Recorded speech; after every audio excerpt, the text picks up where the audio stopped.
Good day, ladies and gentlemen. Welcome. It is great to be with you on this Wednesday as we continue to study Matthew chapter 12. As I was looking ahead to the things that are coming, and there's a lot of important and difficult things ahead. We have the unpardonable sin, for instance. That someone brought up in our partners meeting Monday night. By the way, I don't know if I mentioned it to you, but that video is posted for our partners, so you have access to it if you weren't able to join us. So that's coming up. And then the business about the strong man and the words coming out of your mouth betray what's in your heart, and the sign of Jonah, all this. A lot of great stuff coming up.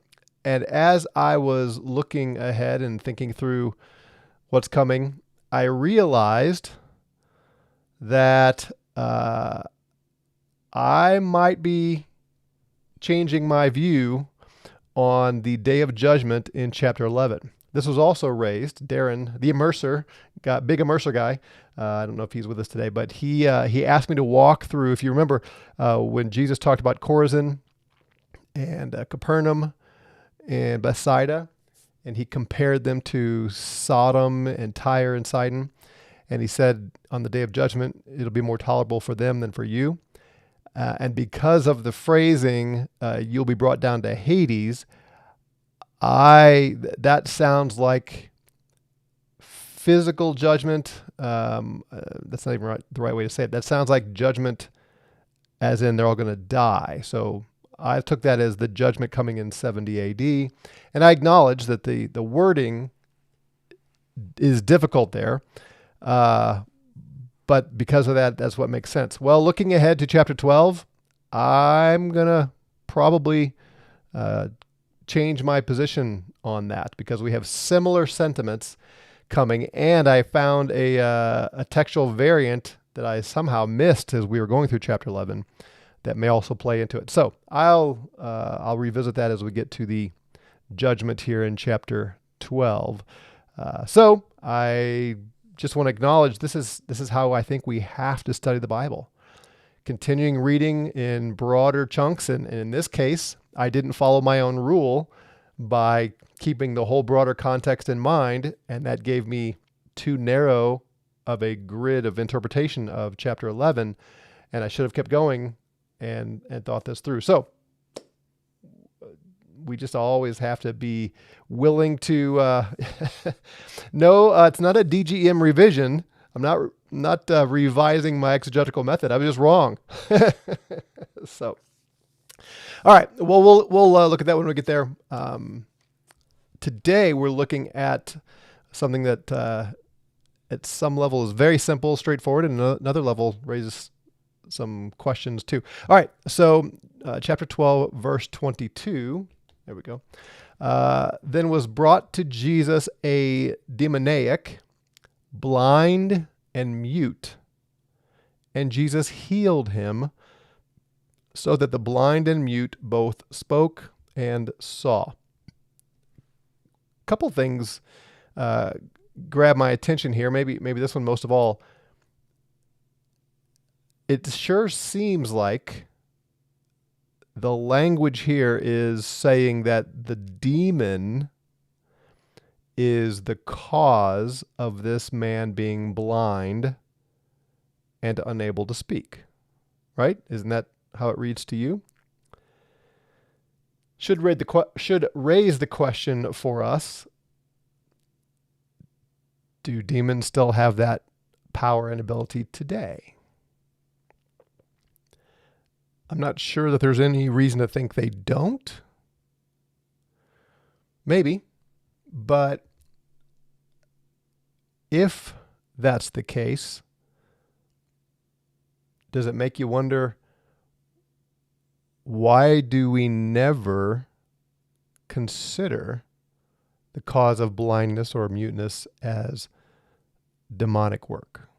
Now, again, if you are convinced that demons no longer have that ability, for some reason, if you've come to that conclusion in your study of Scripture, then okay, then we're going to be looking for other explanations. But I wonder if it ought to be considered a little more often. Just interesting to think that we can so easily become secularized that we forget there's this whole realm of existence, spiritual resistance, spiritual dimension, good spirits, evil spirits, who are doing things in our world, in our reality, and in what we can perceive. It's just so easy to forget that's going on. So just wanted to point that out. Jesus says that he healed him, which I suppose someone could argue that he doesn't actually drive out the demon, that he healed the blind and muteness, and that they're not correlated. Just thought of that. It sure sounds like he's putting them together, and based on what's coming, nope, this has to be the case. This is why I didn't think of it, because the whole issue is going to be about driving out demons. So I retract my retraction here. That's what he's talking about. All right, so the multitudes were amazed at this. Huge number of people are aware of this, and they are saying, "Is this the Son of David?" That is a messianic title. And as they observe that he has healed the blind, mute man and driven out the demon, they're starting to conclude accurately, because of Isaiah 61, 11, 35, all those that we've looked at. That's the kind of thing that the prophets said would happen when the anointed one comes, when the Messiah comes, when the Son of David comes. Well, the Pharisees can't allow that conversation to continue, because these people might actually believe that Jesus is the Messiah. So they said, "This one does not cast out demons except by Beelzebul, ruler of the demons." That statement is going to be very important to understand much that's coming up, including the quote-unquote unpardonable sin. Okay, so when we get there, and of course I'll remind you of this, you have to remember how this whole discussion was set up. The Pharisees are asserting that Jesus's power or authority to cast out demons is given to him by Beelzebul, the ruler of the demons. You see that, right? Very simple, very clear. Yes, Jesus cast out the demons. They can't deny that anymore. The fact that this man was known to be blind and mute, and Jesus heals him and casts out the demon, they can't deny the healing. So now they have to go and try to taint Jesus' image by saying the only reason he has the authority and the power to do this is because the ruler of the demons, Beelzebul, gives him that power. Tracking? Pretty straightforward, slander here by the Pharisees. If the term Beelzebul confuses you, it's actually a form of Baal. In fact, does anybody know? Bonus question here. Anybody know what Beelzebul means, or Beelzebub? We'll see. Some of you probably don't look it up. If you don't cheat. If you know, cool. If not, then we'll talk about it. But basically, the ruler of the demons would be another title here for the one that the New Testament usually calls Satan. So Satan's behind his ability to cast out demons. Okay. So what is Jesus' response? He knows their thoughts. He says, "Y'all are a bunch of idiots. Sin has made you stupid." Have any of you parents told your kids that? I told my kids that all the time. When they would look at somebody, observe them to observe their people making just foolish decisions that are so obvious to everybody else, And I just say, yep, sin makes you stupid. Your desire for something that you shouldn't want makes you a fool. You do things that are so illogical and irrational, absurd. You say things, you think things. In the counseling world, because they can't acknowledge there's such a thing as sin, they call it cognitive dissonance, but it's just sin making you stupid. Yep, Lord of the Flies. So they're Baal, the heart of Beelzebul is Baal, and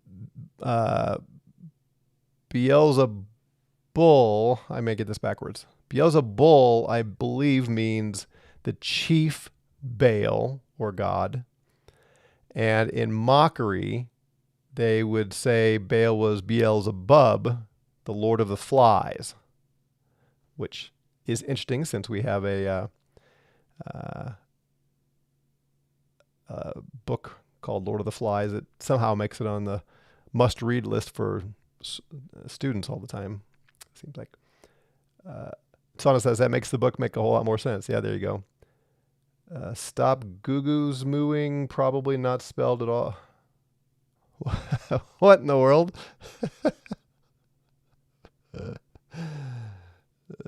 Nope, you guys are right on it. All right. So Jesus says, you all are idiots. Speaking of the Pharisees, every kingdom having divided against itself is desolated.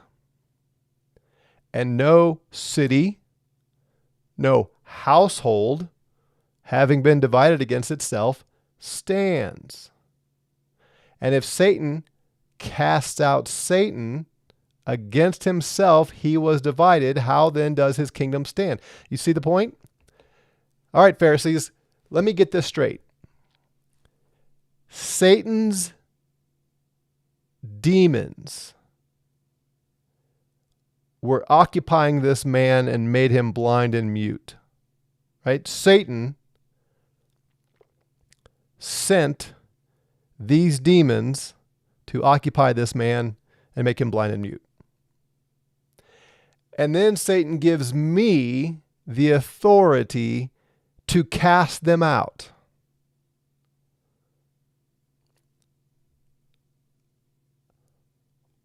Why would Satan do that? He's going to send some of his troops to battle some of his other troops. And now we're at war. These demons are occupying that man. I've come and been given authority by Satan to cast them out. And now we're in battle. Now we're in war. How is Satan's house going to stand? How's his kingdom going to stand if he is sending some troops against his other troops? No. That's not how it works. Y'all are idiot. Do you see the point? I mean, this is such a massive takedown of their stupidity. I can only imagine what everybody else was thinking as these elite, powerful leaders were just completely undressed with this simple statement by Jesus. I mean, humiliation, just absurd. So everybody sees that, right? You see the rational destruction of their argument that Jesus just brought. I think that's pretty straightforward. Now he says something different, which this is a little trickier to figure out what he's saying. All right, so he says, and if I, this is Jesus speaking, if I, by Beelzebul, cast out the demons, your sons, Pharisees, your sons, by whom do they cast out? Okay. And then he makes the hardest statement of all to understand for me. Because of this, they will be your judges. All right. So you are accusing me of casting out demons by Beelzebul, Jesus says. Your sons who cast out demons, who gives them their authority?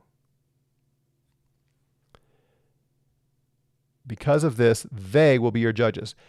Now, the English here, well, I guess this is true in English, but in the Greek, the they has to refer back to your sons. So whatever Jesus' point here is, concludes with the sons of the Pharisees will be the judges of the Pharisees. Okay? So the way this is usually understood is that Jesus is saying something like this. And I'm going to walk you through it because the full argument is not altogether clear to me. So maybe you can help me figure it out. All right, so he's just dismantled their argument and showed its absurdity, but then he makes this charge. If I cast out demons by Beelzebul, okay, so I've received my authority over the demons from the ruler of the demons, then Pharisees, your followers, who also cast out demons, where do they derive their authority? Now, it seems to me like if that's what Jesus is saying, then the Pharisees would simply respond with, well, our followers cast out demons by God's power. Right? You see that? So their argument would be, Jesus, you have power over demons by Satan. Our followers have power over Satan by God. Everybody so far tracking with that argument? Does that make sense? That's how the argument is going. Again, I'm not asking for your interpretation or your input. I'm just saying, do you follow that argument here? Give me a thumbs up or a yes. Let me see if I need to address any of these comments as I'm waiting for you to give me the thumbs up.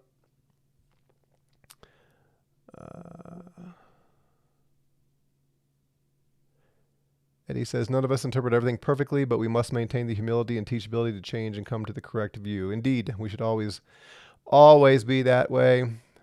And we do need to have a supernatural worldview. Yep. There's far more in this world of reality than just nature. Aaron says, where does the believers cannot be possessed idea come from? It's always stated the Holy Spirit resides there, so demons can't, but I don't actually know the source of that particular thinking.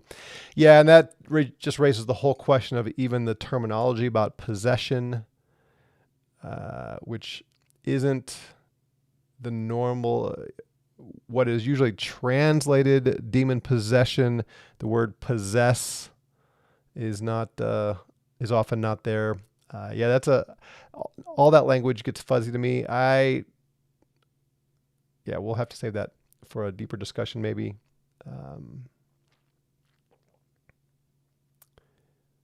Healing might be just making the body better, whether through medicine or deliverance. Yeah, the word is where we get our word therapeutic, interestingly.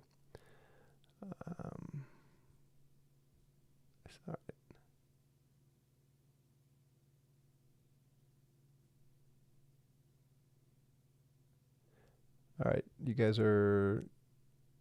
it's making sense.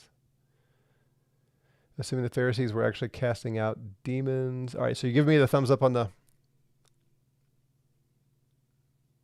All right, good. Darren says, seems like casting out demons was unique to Christ and his disciples. In Second Temple literature, which certainly, Darren, you're probably more familiar with this than most. And Josephus speaks of this, that through lots of, what we would call almost incantations and rituals, there was a belief that Jews could cast out demons. Certainly not prevalent. It wasn't a common occurrence, it appears. But it certainly, it wasn't a foreign concept. So whether they were actually doing it or not, that's a different question. All right. So if you're following the argument, let me So the last phrase in there in verse 27 is very difficult, in my opinion, with this view. So if I, Jesus, cast out demons by Beelzebul, then your followers, your sons, Pharisees, by whom do they cast them out? Presumably you would say, Pharisees would say they cast them out by God. Jesus says, because of this, your sons, your followers, your exorcists will be your judges. That statement doesn't make any sense to me because if their sons are actually casting out demons, they would, again, attribute that power to God. And why would it be a rebuke of the Pharisees to say your disciples, your exorcists who are casting out demons by God's power will be your judges? I don't see the sting of that statement or the warning of that statement, which seems to me it very clearly is intended to be a warning. So that perspective doesn't make sense of the passage to me. And if you see something I'm missing there, please show me. There's another possible explanation that makes a little more sense to me. It's not easy in my mind, but it's better. And this view, I found out as I dug in a little bit, goes all the way back to Chrysostom. So I didn't make this up. The question in my mind began with, your sons and they will be your judges. How would that be a warning to these Pharisees?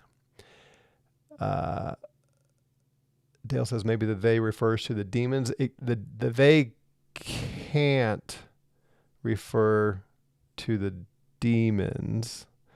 In the Greek language, the pronouns agree with their antecedents in number and gender, and demons is not the same as your sons, so the they here has to go back to sons. This is what I started to say earlier. In the Greek, that's clear. In English, it's not as clear. So, good thought, just doesn't work grammatically. So, what if the sons are actually the disciples that Jesus sent out?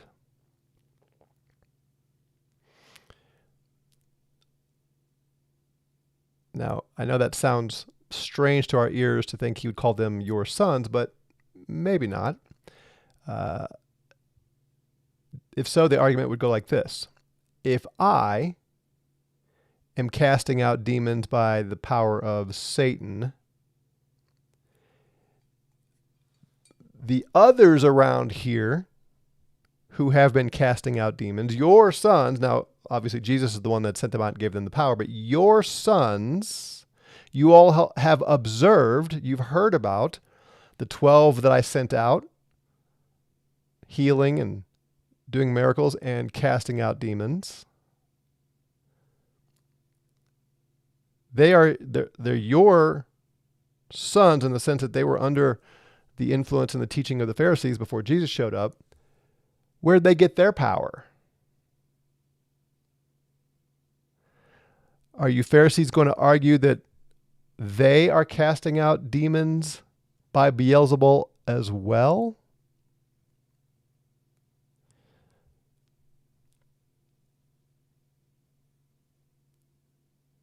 That makes more sense of the final phrase to me. Because of this, they will be your judges. They who have this power to cast out demons and to heal, they know where the power comes from. And they will rise up against you on Judgment Day and expose your stupidity and your wickedness in giving Satan the power that belongs to God.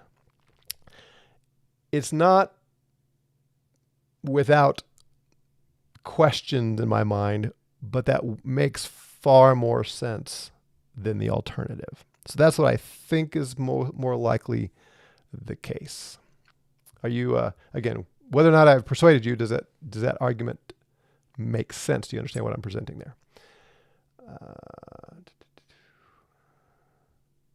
Just says, what are your thoughts about believers able to cast out demons today? I don't see any reason why we couldn't. Biblically, I don't see any reason. I think in some circles, it's kind of overcooked, just like in some circles, it's way undercooked. That's what I was getting at earlier. We don't give much credence to demons in most circles that I run in. Dale says, Jesus does seem to think there were other people casting them out. Mark 9:38, they were going to and fro. Yeah, I tend to agree with that. Remember we saw in Matthew 7, he said there will be those that come to me on that day and say, didn't we cast out demons in your name? Now, that could be his followers here. We talked about that, so maybe that's what it is. Sana says, I think it was abused in the Catholic Church, and so evangelicals go the opposite direction and say more deliverance. No more deliverance. I've seen it used well and controlled. Probably so. That and just secularism. It's just so easy to become secularists in practice, even if not in philosophy. Godly exorcists probably wouldn't rate the Pharisees well after blaspheming the Spirit and or being two-faced about another godly man. Sort of you don't have a problem when not Jesus, but yeah, interesting. Daddy 08 says perhaps Acts where many leaders were converted would be the ones Jesus is prophesying about. Here? I'm not sure. Another possible related, you exalt these exorcists to make them judges as you reject me. But if I'm also for real, then that's not good for you because you should have paid heed. Possibly.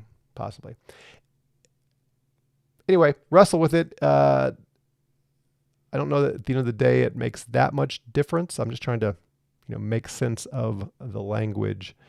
And this idea of them being their judges, that's significant because whatever Jesus is saying, we have to formulate it in such a way that the followers of the Pharisees will judge them and find them guilty, expose their motive and their deceit and all that.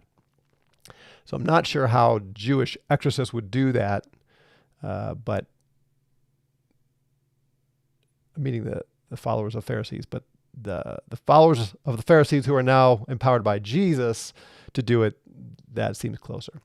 And then we'll look at this tomorrow. This is a powerful statement. But if I, Jesus says, by the Spirit of God cast out the demons, then the kingdom of God has come upon you.